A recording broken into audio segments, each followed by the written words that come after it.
This is Creepy, a podcast dedicated to sharing the most famous, chilling, and disturbing creepypastas and urban legends in the world. Whether these stories truly happened or are simply fabrications is for you to decide. These stories may contain graphic depictions of violence and explicit language. Listener discretion is advised. This episode of Creepy is presented with special performances courtesy of Jessica McEvoy, Peter Lewis, Nichole Goodnight, and Dan Zappulla. To hear more of their incredible performances, please subscribe to the No Sleep Podcast. Now, Candle Cove, created by Chris Straub. Net Nostalgia Forum, Television, Local, Skyshale 033, Subject, Candle Cove Local Kids Show. Does anyone remember this kids show? It was called Candle Cove, and I must have been 6 or 7.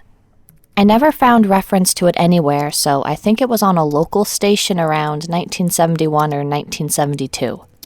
I lived in Ironton at the time. I don't remember which station, but I do remember it was on at a weird time, like 4 o'clock p.m. Mike_Painter, 65. Subject, Candle Cove Local Kids Show. It seems really familiar to me. I grew up outside of Ashland and was 9 years old in 72. Candle Cove, was it about pirates? I remember a pirate marionette at the mouth of a cave talking to a little girl. Skyshale 033. Yes! Okay, I'm not crazy. I remember Pirate Percy. I was always kind of scared of him. He looked like he was built from parts of other dolls, real low budget. His head was an old porcelain baby doll.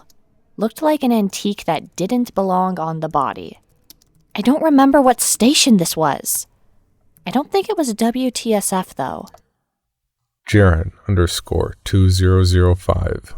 Sorry to resurrect this old thread, but I know exactly what show you mean, Skyshale.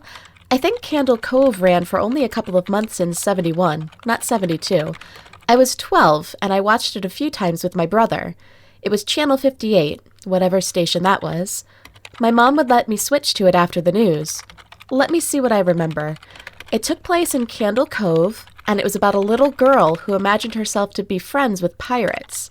The pirate ship was called the Laughing Stock, and Pirate Percy wasn't a very good pirate because he got scared too easily. And there was calliope music constantly playing. Don't remember the girl's name, Janice or Jade or something. Think it was Janice. Skyshale 033. Thank you, Jaren. Memories flooded back when you mentioned the Laughing Stock in Channel 58.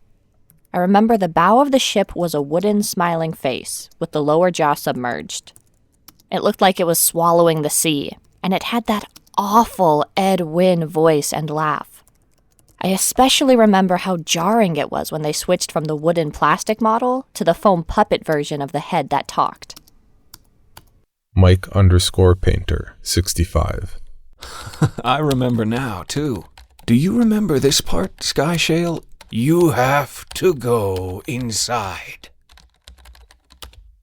Skyshale 033. Ugh, Mike, I got a chill reading that. Yes, I remember.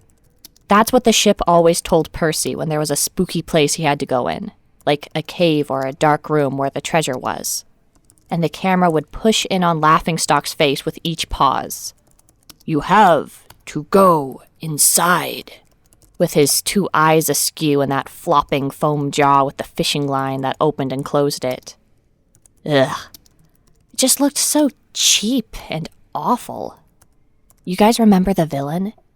He had a face that was just a handlebar mustache above really tall, narrow teeth. Kevin_Hart. I honestly thought the villain was Pirate Percy. I was about 5 when this show was on. Nightmare fuel. Jaren_2005. That wasn't the villain, the puppet with the mustache. That was the villain's sidekick, Horace Horrible. He had a monocle, too, but it was on top of the mustache. I used to think that meant he had only one eye. But yeah, the villain was another marionette, the Skin Taker. I can't believe what they let us watch back then. Kevin_Hart.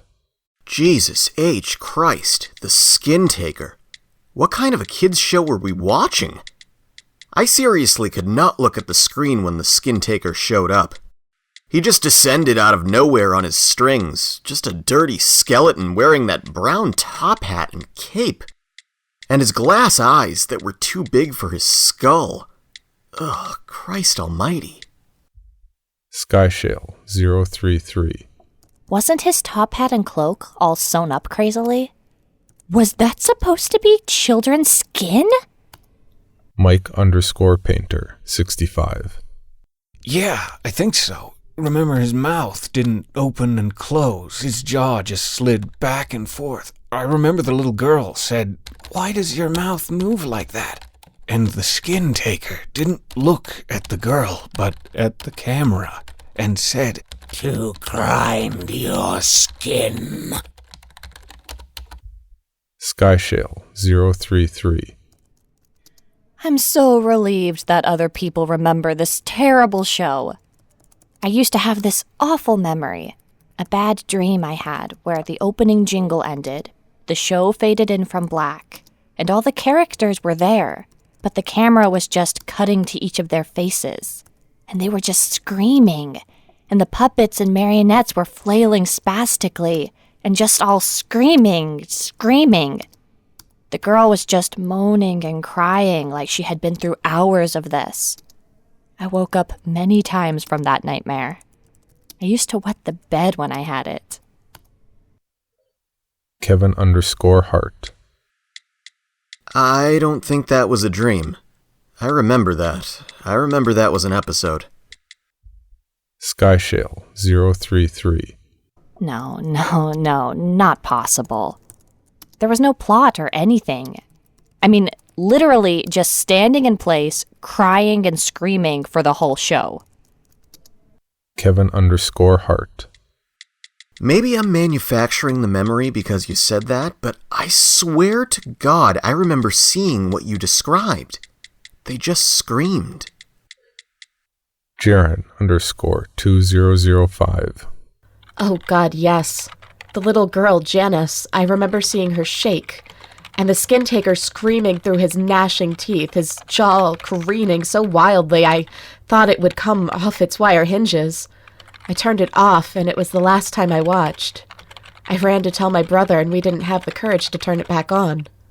Mike_Painter65. I visited my mom today at the nursing home. I asked her about when I was little, in the early 70s, when I was 8 or 9, and if she remembered a kids' show, Candle Cove. She said she was surprised I could remember that. And I asked why, and she said, "Because I used to think it was so strange that you said, 'I'm gonna go watch Candle Cove now, Mom.' And then you would tune the TV to static and just watch dead air for 30 minutes. You had a big imagination with your little pirate show." This story is protected under Creative Commons License CC by NC/ND 4.0. This episode of Creepy is presented by Season 2 of Darkest Night.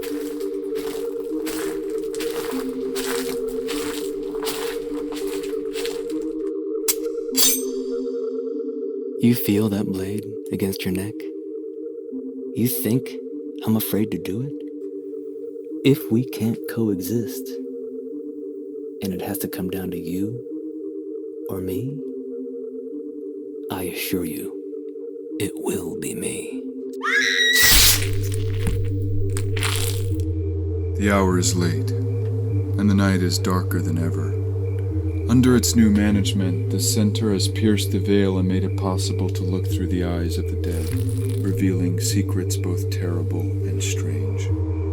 None are safe from this omniscient gaze, and the grave no longer offers the certainty that secrets lie with the dead. Katie. As the center begins to work on a terrifying new project that seeks to bend death to its will, even the certainty of mortality is left in question. What do you do when you are no longer sure that your mind, your blood, your soul are truly your own? My blood! Your blood?